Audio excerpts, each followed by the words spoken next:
January 16, 1946. Fort Bliss, Texas. The desert wind carried dust across the tarmac as a Douglas C-54 transport descended through the pale winter sky.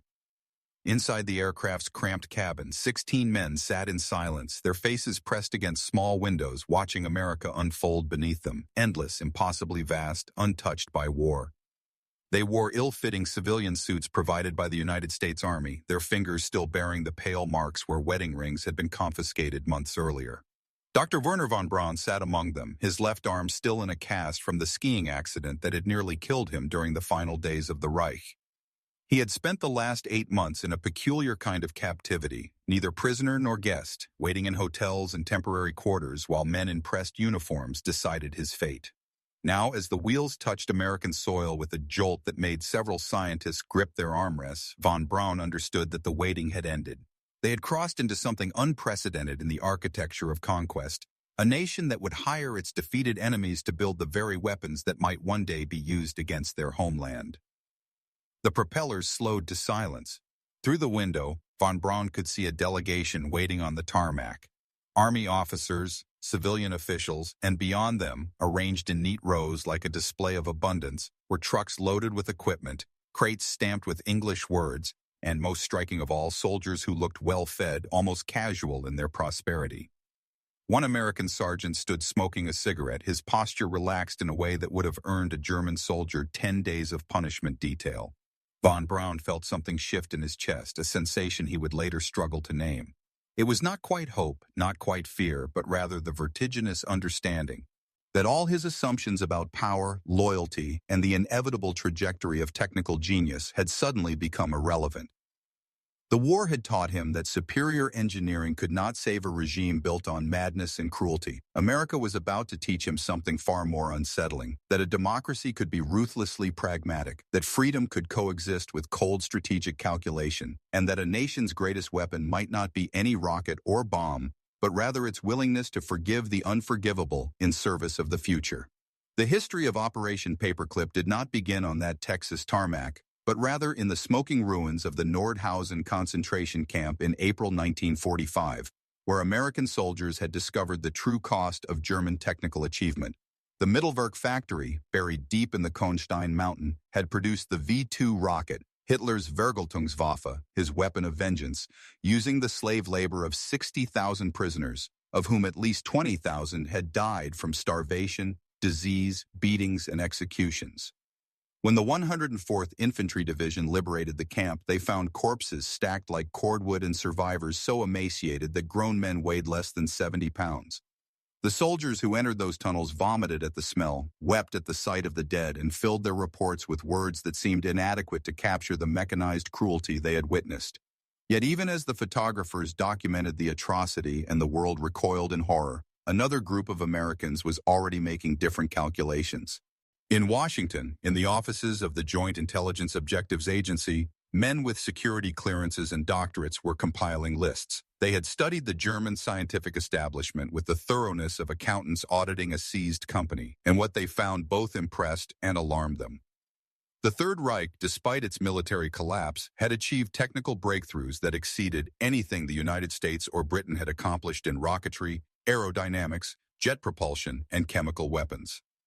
The Germans had built rockets that could cross the English Channel in 5 minutes, jet fighters that could outrun any Allied plane, and guidance systems that bordered on the miraculous.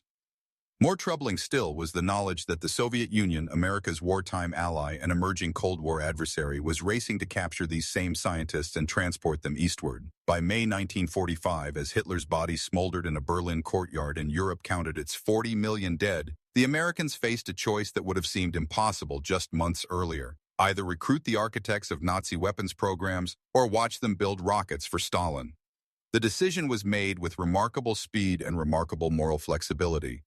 In July 1945, the Joint Chiefs of Staff authorized what would initially be called Operation Overcast, later renamed Operation Paperclip after the paperclips used to attach new security clearances to files that had been carefully sanitized of references to Nazi Party membership and SS affiliations. The stated objective was simple: deny these scientific resources to the Soviet Union while simultaneously accelerating American military capabilities. The unstated reality was more complex and more troubling. The United States government, having just fought a war explicitly framed as a moral crusade against fascist evil, was now prepared to ignore that evil when it came wrapped in technical expertise. The paperwork would be managed, the histories would be rewritten, and the concentration camp tattoos would be covered by American flag pins and promises of cooperation. Wernher von Braun had understood this transaction long before he set foot in Texas.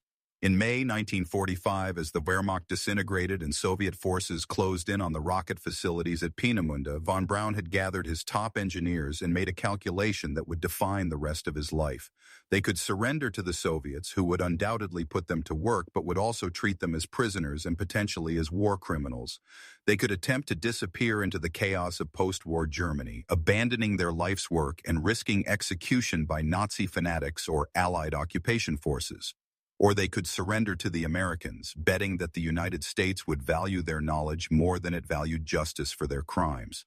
Von Braun, who had joined the Nazi Party in 1937 and the SS in 1940, who had toured the Mittelwerk factory and seen the slave laborers, who had personally selected prisoners based on their technical skills while others were worked to death, chose America. He chose it not out of any democratic conviction, but because he understood that only America possessed both the resources and the ideological flexibility to continue his work on the scale he envisioned. The Americans who came to collect him were a study in contradictory impulses. Major Robert Staver of the Ordnance Research and Development Division arrived at von Braun's hiding place in the Bavarian Alps with orders to secure the German rocket team at any cost. Staver was an artilleryman who had studied engineering at MIT, a man who could appreciate both the technical elegance of the V-2 and the moral horror of how it had been built. His reports to Washington captured this tension with painful honesty. The V-2, he wrote, represented a quantum leap in military capability that could render conventional warfare obsolete.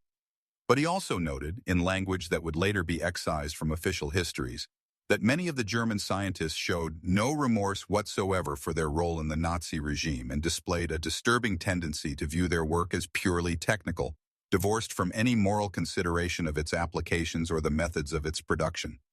Von Braun himself embodied this divorce between technical brilliance and moral accountability. At 33, he possessed the kind of charisma that made even his captors forget, temporarily, what he had done.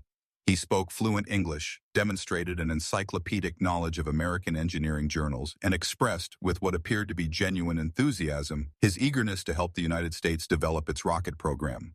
He told his American handlers that he had always admired American pragmatism and ingenuity, that he had dreamed since childhood of spaceflight rather than warfare, that circumstances and political necessity had forced him into the service of the Reich.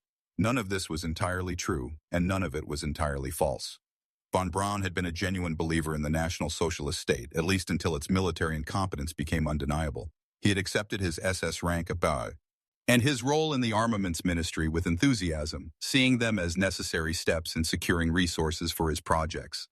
The slave labor that built his rockets had been, in his calculation, a regrettable but acceptable cost of doing business in wartime Germany.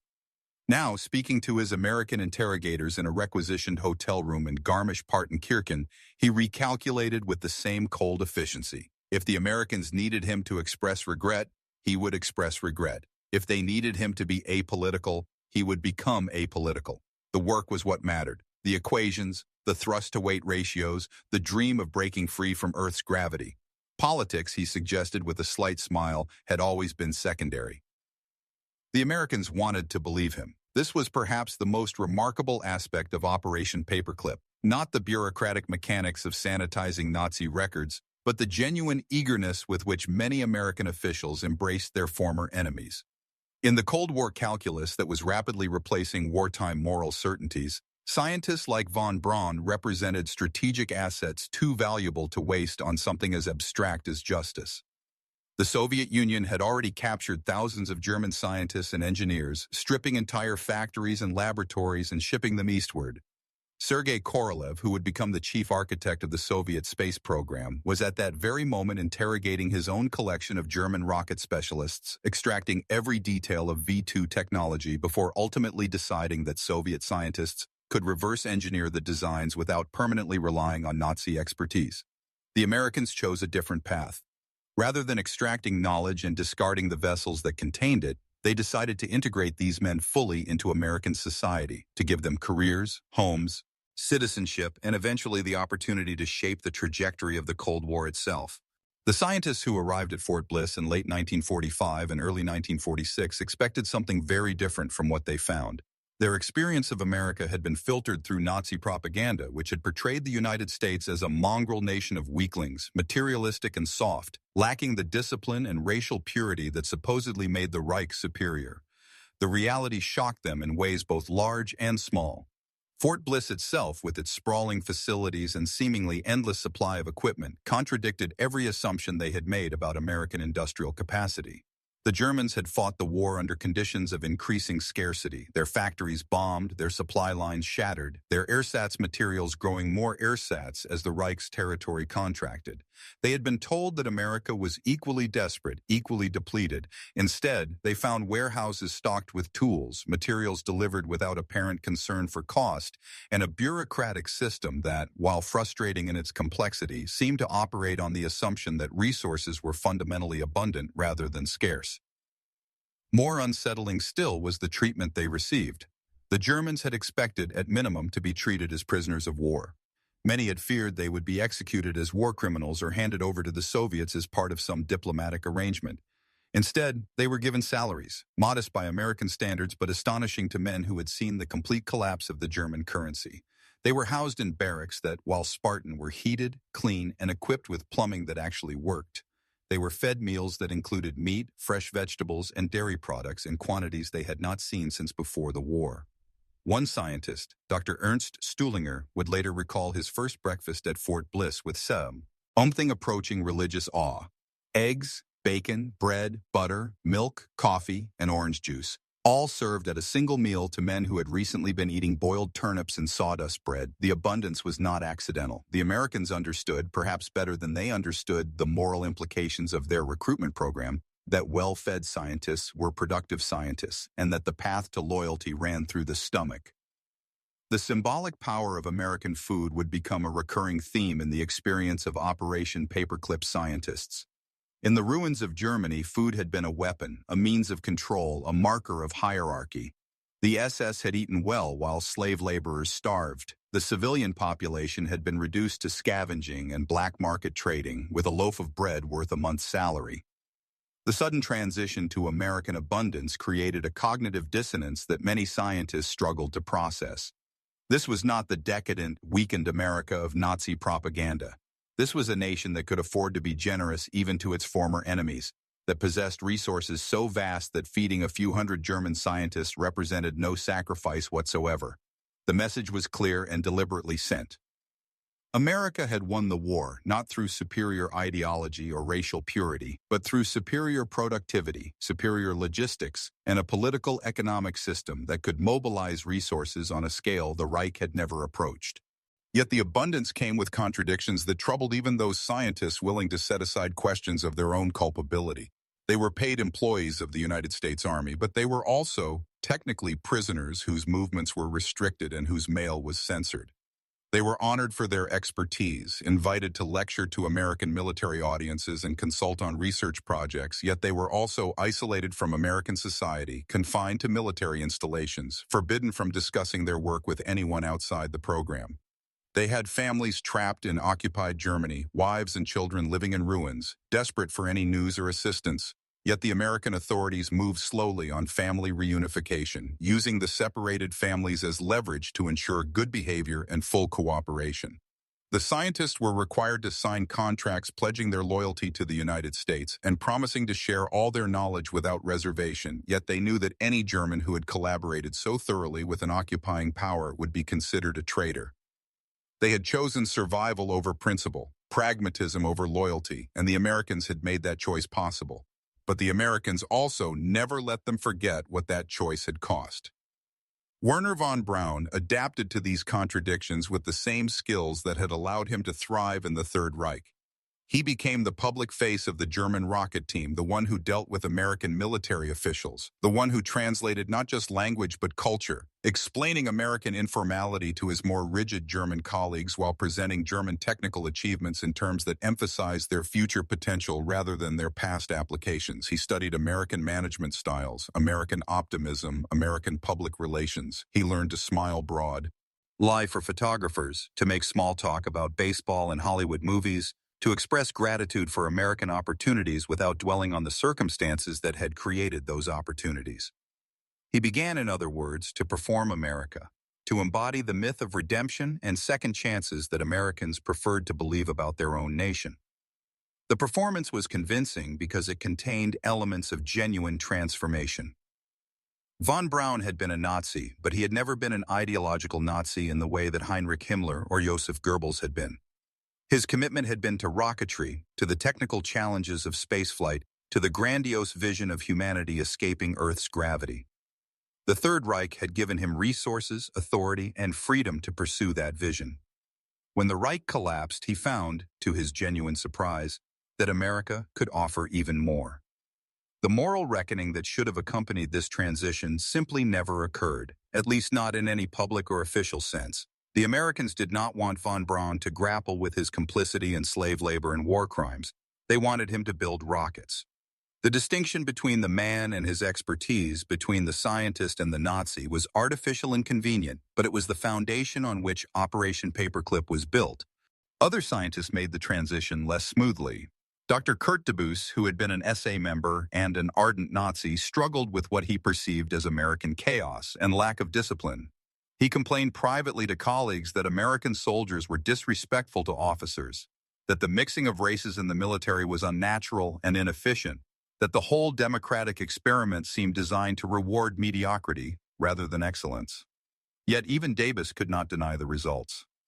The American military-industrial complex, for all its apparent disorder, functioned with a effectiveness that the rigid hierarchies of the Reich had never achieved. Projects moved forward despite disagreements. Resources flowed to where they were needed, despite bureaucratic competition, and innovation emerged from a system that seemed to tolerate, even encourage, a level of creative conflict that would have been impossible in Nazi Germany. By 1947, as the Cold War hardened from ideological tension into strategic confrontation, the moral ambiguity of Operation Paperclip began to fade from official consciousness. The scientists were no longer former Nazis being rehabilitated. They were American assets engaged in vital national security work. Their security files had been carefully sanitized, their Nazi Party memberships reclassified as nominal, their presence at concentration camp facilities reframed as unfortunate necessities rather than active participation in atrocities. The paperwork was essential because it created a usable past, a version of history in which these men had been apolitical technicians caught up in events beyond their control rather than enthusiastic participants in a genocidal regime. The FBI objected, noting in internal memos that many of the scientists had clearly lied about their Nazi affiliations and that several had been directly involved in war crimes. The State Department expressed concern that the program was undermining efforts to denazify Germany and establish the principle of individual accountability for wartime crimes. These objections were overruled by military necessity and Cold War logic. The Soviet Union was building its own rocket program with its own captured German scientists. America could not afford the luxury of moral consistency. The scientists themselves began to believe the sanitized version of their own histories. This was not mere self-deception, though self-deception played its role.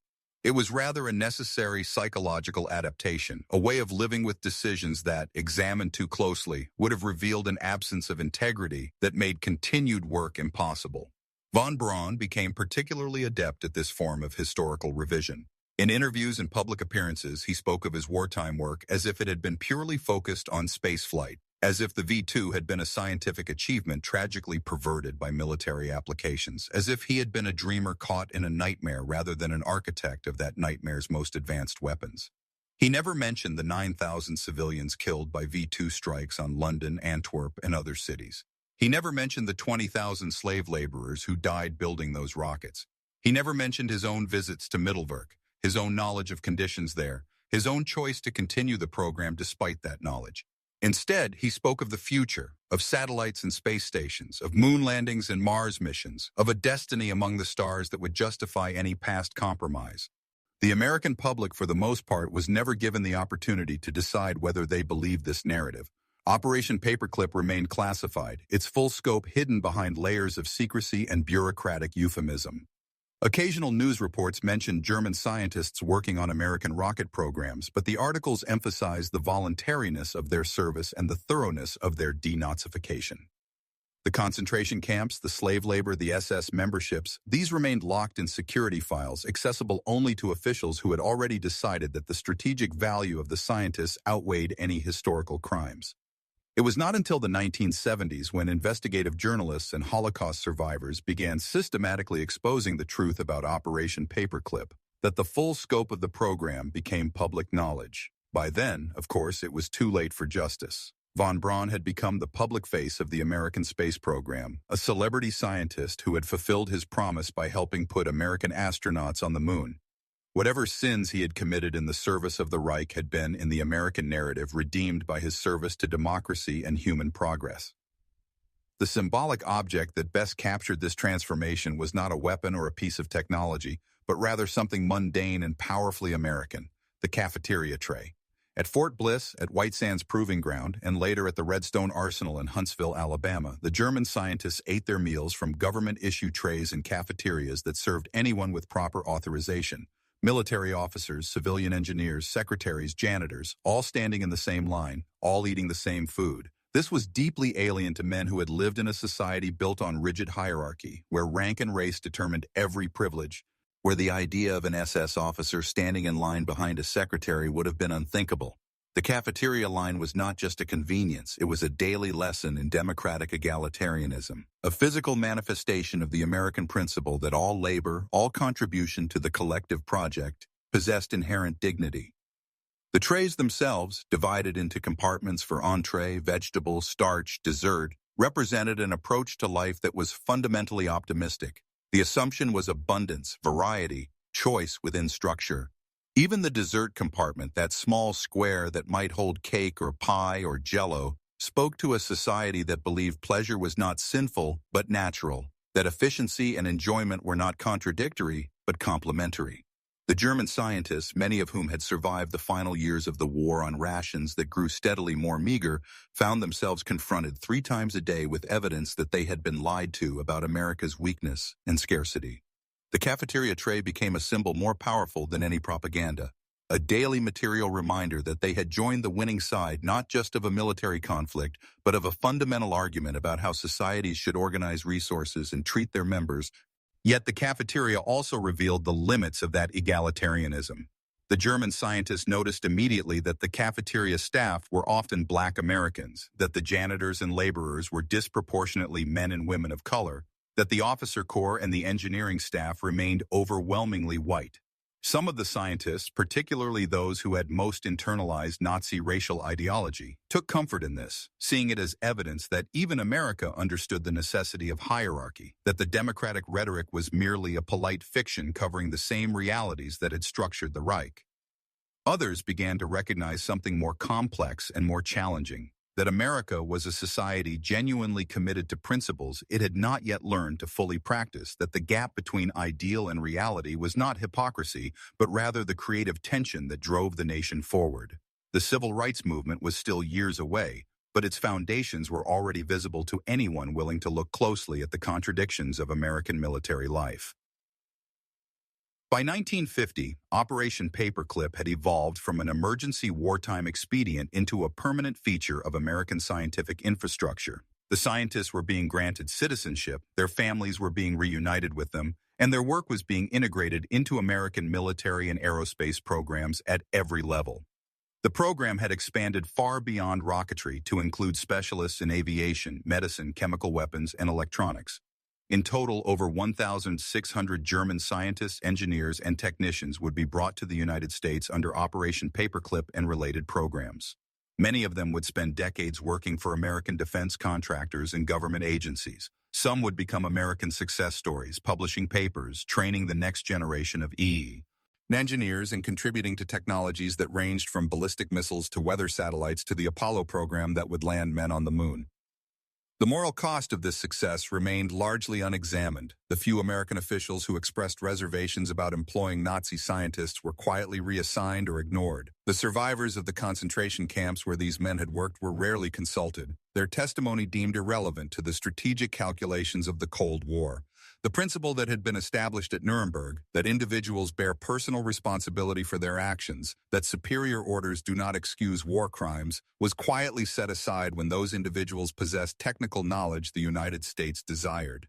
This created a precedent that would echo through subsequent American foreign policy decisions, a willingness to support morally compromised individuals and regimes when strategic interests seemed to require it. The lesson of Operation Paperclip was not that America lacked principles, but rather that American principles were negotiable when confronted with geopolitical necessity. Wernher von Braun never publicly acknowledged this contradiction, but his private papers and letters suggest that he understood it perfectly. In a letter to his wife written in 1947, he described America as a nation of beautiful contradictions where the rules are absolute until they become inconvenient, where justice is sacred except when efficiency demands otherwise, where the future is always more important than the past. He meant this as a compliment, though it reads now as something more ambiguous. Von Braun had found in America a society that matched his own ethical flexibility, a nation willing to forgive his past because it needed his future. The transaction was mutually beneficial and mutually corrupting, binding the United States to men whose expertise came soaked in the blood of slave laborers and binding those men to a democratic system they had spent their careers trying to destroy. The transformation was completed not through any single moment of redemption, but rather through the steady accumulation of American experiences and American habits. The scientists learned to watch baseball, to celebrate Thanksgiving, to send their children to integrated schools where the curriculum included critical examination of totalitarianism and fascism. They became naturalized citizens, reciting oaths of allegiance to the Constitution, pledging to defend democratic principles against all enemies, foreign and domestic. Some of them came to genuinely believe in those principles, to see their work for the United States not as mere employment but as participation in a moral mission. Others remained cynical, viewing America as simply another state that needed their expertise, no better or worse than the Reich except in its greater resources and its more sophisticated public relations. But belief hardly mattered. What mattered was performance, and the former Nazi scientists became very good at performing America. The epilogue of Operation Paperclip is still being written. The scientists are dead now. Von Braun died in 1977, his reputation largely intact, his obituaries emphasizing his role in the space program, while softly noting his complicated past. The rockets they built formed the foundation of both America's space program and its nuclear arsenal, technological achievements that cannot be separated from their origins in slavery, genocide, and the cynical calculations of Cold War realpolitik. The documents remain, though, millions of pages of security files, personnel records, technical reports, and sanitized histories. Researchers continue to work through these archives, reconstructing the truth that was deliberately obscured, identifying the crimes that were deliberately forgotten, and asking questions that remain uncomfortable. What does it mean that America's greatest scientific triumph, the moon landing, was achieved in part by men who had built weapons of terror for Hitler? What does it say about democracy that it proved willing to abandon its principles when confronted with technical expertise? What bargains with the devil are justified by strategic necessity, and who decides when that necessity has passed? There are no simple answers to these questions, which is perhaps why they remain so persistently uncomfortable. Operation Paperclip revealed something essential about American power, not its strength or its wealth, though both were certainly on display, but rather its flexibility, its willingness to incorporate even its enemies, when doing so served larger purposes. This was not the rigid ideological purity of totalitarian states, which defined themselves through exclusion and demanded absolute loyalty. This was something more pragmatic and more disturbing. A nation that believed its own propaganda about redemption and second chances deeply enough to extend those chances even to men who had participated in the greatest crimes of the 20th century. The German scientists could not believe that Americans would hire them because they had been taught that democracies were weak, that moral principles would constrain practical action, that soft societies inevitably lost to hard ones. They were wrong. America proved hard enough to use them, pragmatic enough to forgive them, and powerful enough to make both decisions seem not just justified but inevitable. In the end, the cafeteria tray remains the most telling symbol. Every day for decades, former Nazi scientists stood in line with American engineers, military officers, and support staff, receiving their portion from an abundance that never seemed to diminish. The tray divided the meal into orderly compartments, but everyone ate the same food, and the system assumed there would always be more.